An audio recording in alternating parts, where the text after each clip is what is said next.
dibuat untuk mengatur tingkah laku manusia agar tertib jika dilanggar dan akan terkena sanksi.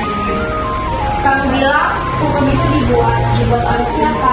Hukum itu dibuat oleh presiden, pemerintah, dan penguasa. Nah, bisa nggak sih kasih contoh sanksi hukum? Contoh sanksi hukum itu seperti penjara, hukuman mati, denda, dan hukuman tertulis. Coba dari teman-teman yang lain, aku pengen tahu nih penjelasan tentang hukum. Menurut aku, hukumnya dibuat loh. Yang pertama, memaksa. Artinya setiap masyarakat harus mengikuti peraturan dan larangan yang ada. Yang kedua itu mengatur. Artinya apabila perintah atau larangan tidak diikuti akan dikenakan sanksi. Yang ketiga itu adalah otonom, yang artinya hukum mandiri agar tidak dicampur tangani oleh pihak lain. Yang terakhir itu adalah responsif sebagai fasilitator untuk memberikan tantangan yang dihadapi oleh masyarakat. Wah, baru tahu nih. Ada lagi nggak sih? Hukum juga ada prinsip yang diterapkan. Yang pertama, prinsip keadilan, yaitu tidak adanya perbedaan atau diskriminasi. Yang kedua, prinsip kemanfaatan, yaitu memberikan manfaat bagi masyarakat. Yang ketiga, kepastian hukum, yaitu perintah dan larangan tidak bersifat ambigu, jelas dan tegas. Nah, sebenarnya sebelum kalian aku undang, aku udah baca sedikit tentang hukum. Aku baca tentang macam-macam dalam hukum. Aku mau Najwa ngejelasin dari yang pertama, lalu bergilir sampai akhir. Yang pertama, menurut sumbernya, hukum terbagi menjadi 4. Pertama, hukum undang-undang, yaitu hukum yang tercantum dalam peraturan perundang-undangan. Yang kedua, hukum traktat, yaitu hukum yang ditetapkan oleh negara-negara dalam suatu perjanjian negara.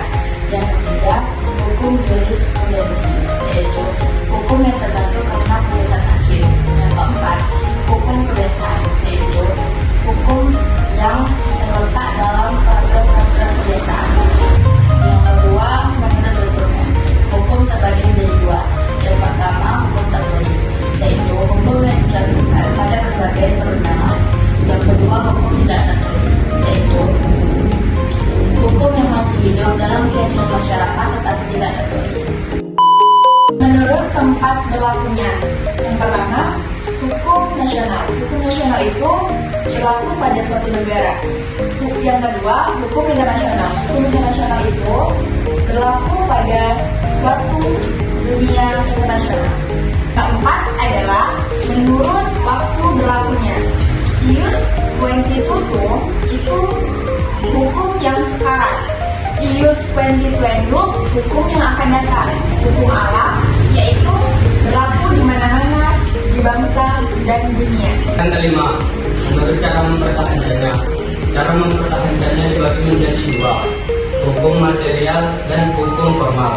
Hukum material yaitu hukum yang memuat peraturan yang mengatur kepentingan dan hubungan yang berunsur perintah dan larangan. Hukum formal yaitu hukum yang memuat peraturan yang mengatur tentang bagaimana cara melaksanakan material. Yang keenam, menurut sifatnya, hukum dibagi menjadi 2, yaitu hukum yang memaksa, yaitu hukum yang dalam keadaan bagaimanapun mempunyai paksaan yang mutlak. Hukum yang mengatur, yaitu hukum yang dapat dikesampingkan apabila pihak-pihak yang bersangkutan telah membuat peraturan sendiri. 7. Menurut wujudnya, hukum dibagi menjadi 2, yaitu sebagai berikut. Hukum objektif, yaitu hukum dalam suatu negara berlaku umum. Hukum subjektif, yaitu hukum yang timbul dari hukum objek dan berlaku pada orang tertentu atau lebih disebut juga hak. 8. Menurut Islam, yang pertama adalah hukum bebas, hukum yang mengatur antara orang yang satu dan orang yang lain. Yang kedua, hukum negara, hukum yang mengatur antara warga negara dengan alat undang negara. Hukum negara dibagi menjadi 3. Yang pertama adalah hukum pidana.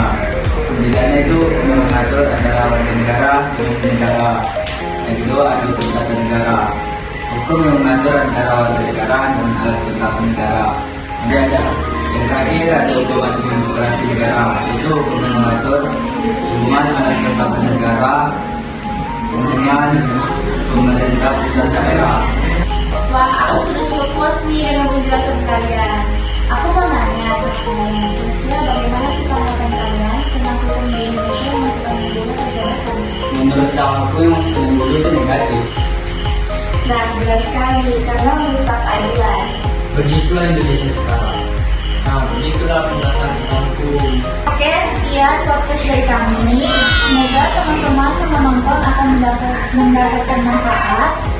Dan mohon maaf juga apabila ada kata-kata yang salah. Terima kasih juga kepada teman-teman yang mau aku undang ke podcast aku. Bye.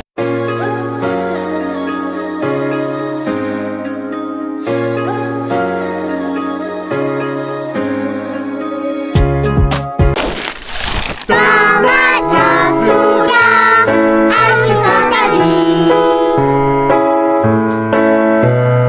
Terima kasih dan jumpa lagi.